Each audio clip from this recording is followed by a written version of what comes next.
Irmãos, a paz do Senhor Jesus. Eu estou lendo aqui Êxodo 17. Quero deixar um versículo da palavra de Deus para a tua vida. Diz assim: toda a comunidade de Israel partiu do deserto de Sim, andando de um lado para o outro, conforme a ordem do Senhor, acamparam em Refidim, mas lá não havia água para o povo beber. Por essa razão se queixaram a Moisés, dizendo: dai-nos água para beber. Ele respondeu: por que se queixa a mim? Por que põe o Senhor à prova? Mas o povo estava sedento e reclamou a Moisés: por que nos tirou do Egito? Foi para nos matar de sede? Nós, nossos filhos e nossos rebanhos? Então Moisés clamou ao Senhor: que farei com este povo? Estão prontos de me apedrejar.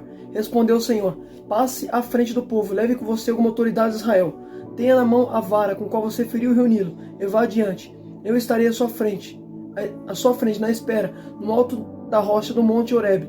Bata na rocha e dela sairá água, para o povo beber. Assim Moisés fez à vista de todas as autoridades de Israel, e chamou aquele lugar de Massa Meribá, porque ali os israelitas reclamaram e puseram o Senhor à prova, dizendo: o Senhor está entre nós ou não? Irmãos, olha que palavra interessante. Eu estava meditando essa passagem aqui, de Êxodo 17. A Bíblia fala que Deus tinha tirado o povo do Egito, né? Que o povo tinha clamado ao Senhor, já conhece a história. Aí você vai ver que a palavra do Senhor afirma que o povo estava acampando no deserto de Sim, e depois eles vão andando de um lado para o outro, até chegar em Refidim. Percebe que eles vão acampar em Refidim. Refidim significa lugar de descanso. Só que a Bíblia fala que quando eles estão em Refidim, estava com falta de água ali. Eles estavam com sede e não tinha água. Aí eles foram clamar para Moisés. Falaram: Moisés, por que você me tirou do Egito? Olha que interessante, irmão. Tudo o povo jogava nas costas de Moisés. Porque Moisés, ele era o líder, ele era o sacerdote. Ele era a linha de frente do povo. Então, pelo fato dele conduzir o povo, era ele que levava a responsabilidade do povo. Só que uma coisa que eu acho forte, presta atenção. Quando eles estavam ali no Refidim, a Bíblia fala que não tinha água. Então você vai se queixar, Moisés. E você vai ver que Moisés fala com Deus: ó Senhor, esse povo está querendo me apedrejar, o que eu faço? Olha o que Deus vai falar para Moisés: Moisés, vai na frente, eu vou estar só à espera no alto do monte. Bata na rocha e dela sairá água. Você vai ver que Deus vai prover água para o povo. Só que olha o que está escrito, irmão, no versículo de número, presta atenção. No versículo número 7. Ele chamou aquele lugar de Massa Meribá, porque ali os israelitas reclamaram e puseram o Senhor à prova, dizendo: o Senhor está entre nós ou não? Então percebe, olha que tremendo. O povo estava com dúvida se Deus estava com eles. Por quê? Porque não tinha água. Aí eles vão falar assim: será que Deus está conosco ou não? Só porque não está tendo água. Eles estavam colocando o Senhor à prova, estavam com dúvida se Deus estava com ele. Filho, só porque sua vida financeira não está boa, só porque você não está tendo certas coisas, isso não significa que Deus não está com você. Eita Jesus, as pessoas acham que servir a Deus, irmão, tem uma vida em abundância. Nem sempre é assim, filho. Olha que tremendo, eita glória, presta atenção, eu estou falando, irmão, está na Bíblia. Pode perceber que o povo estava com dúvida. Será que Deus está conosco? Por que não está tendo água aqui? Será que Deus está comigo mesmo? Está tendo ausência de água. Filho, para de duvidar. Deus não precisa dar sinal para provar que está com você. Deus não precisa disso, irmão. Oh glória, você quer ver uma coisa? Outra pessoa que duvidou de Jesus, João Batista.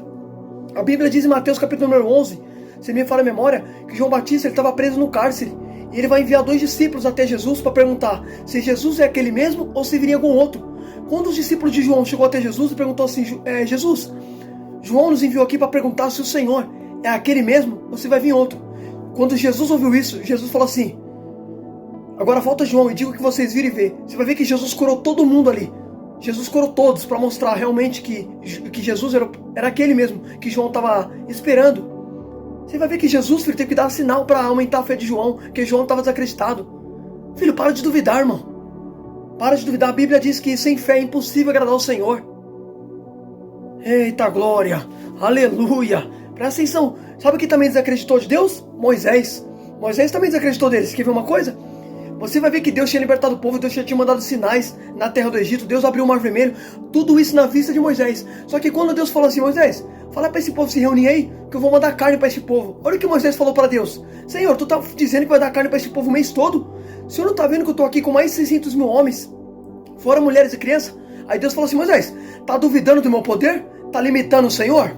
Eita glória. Sabe o que Deus tá falando para Moisés? Moisés, tá me limitando? A minha palavra diz, filho, que Deus, filho, ele é ilimitado. Oh glória, então por que você está duvidando, filho? Oh glória, a Bíblia diz que o Senhor dá seu poder, filho, ilimitado. Está escrito que o Senhor dá o seu espírito ilimitadamente, filho. Deus não limita, filho. Olha que negócio tremendo, e o povo está acreditando de Deus. Aí você vê que o povo ali estava desacreditando. Falou: peraí, será que Deus está conosco mesmo? Olha que a gente está nessa terra aqui, não tem nada, não tem água. Será que Deus está aqui? Filha, a Bíblia diz que o Senhor está presente no tempo da tribulação, no tempo da dificuldade. É nessa hora que Deus está presente. Então para de desacreditar. Deus está contigo, irmão. Deus não precisa dar sinal para provar para você que Ele está com você. A Bíblia diz que os sinais acompanharão os que crê. Então percebe que o povo está com dúvida? Porque não estava tendo água ali. Aí eles vão falar assim, será que o Senhor está conosco ou não? Aí Deus teve que fazer sair água da rocha para provar para o povo que o Senhor estava presente ali. Tá entendendo, filho? Só que uma coisa que eu acho interessante, presta atenção. Olha, está escrito no versículo número 8. Sucedeu que os amalequitas vieram atacar os israelitas em Refidim. Pera aí. Olha, está escrito, depois que Deus fez da rocha sair água ali, a Bíblia diz, sucedeu que os amalequitas vieram atacar os israelitas em Refidim. Refidim é lugar de descanso. Eles estavam acampados ali descansando. Aí o que aconteceu? A Bíblia diz que os amalequitas vieram atacar. Então percebe que Deus permitiu o inimigo se levantar para tirar o povo da zona de conforto. Pode perceber, a Bíblia fala, eles estavam acampando em Refidim. Os amalequitas vieram atacar os israelitas em Refidim. Refidim significa lugar de descanso. Eles estavam ali acampando, descansando. Aí Deus permitiu os amalequitas se levantar para atacar o povo. Aí Deus mostrando, eu permito o inimigo se levantar para tirar você da zona de conforto. Você quer ver uma coisa? Quando Jesus estava no barco com os discípulos, você vai ver que Jesus estava lá no fundo dormindo na polpa do barco. Conforme o Marcos disse em Marcos 4,35, Jesus estava lá no fundo dormindo. E a Bíblia diz que se levantou um forte vendaval. No momento que se levantou um forte vendaval, os discípulos foram lá atrás chamar Jesus. Começaram a ter diálogo com Jesus. Foram buscar Jesus. Jesus estava lá excluído na polpa do barco. Só que quando o vento se levantou, o vento do adversário se levantou, eles foram lá no fundo chamar Jesus. Olha por que Deus permite o inimigo se levantar. Que é para você voltar a clamar, para você buscar Ele. A Bíblia diz, Romanos 8,28, tudo coopera para o bem daqueles que amam o Senhor e que são chamados de acordo com o teu propósito. Até o levantar do inimigo é para o teu bem. Você está entendendo, irmão? Muito forte isso. Só que uma coisa que eu acho tremendo, você vai ver que no momento que os inimigos se levantam ali, você vai ver que Moisés fala assim, Josué, vai lutar com eles, que eu vou para o alto da colina. Aí a Bíblia diz que enquanto Moisés estava lá em cima, no alto da colina, com as mãos levantadas, o povo vencia, mas quando Moisés abaixava as mãos, os amalequitas prevaleciam. A Bíblia diz que Moisés vai cansar as mãos. Por quê? Se você ficar com a mão muito tempo levantada, irmão, seu braço vai ficar pesado. Moisés não estava mais aguentando. Só que a Bíblia diz que Arão e Ur colocou uma pedra, Moisés sentou, e cada um segurou numa mão de Moisés e sustentou a mão dele para cima. Porque Moisés cansou.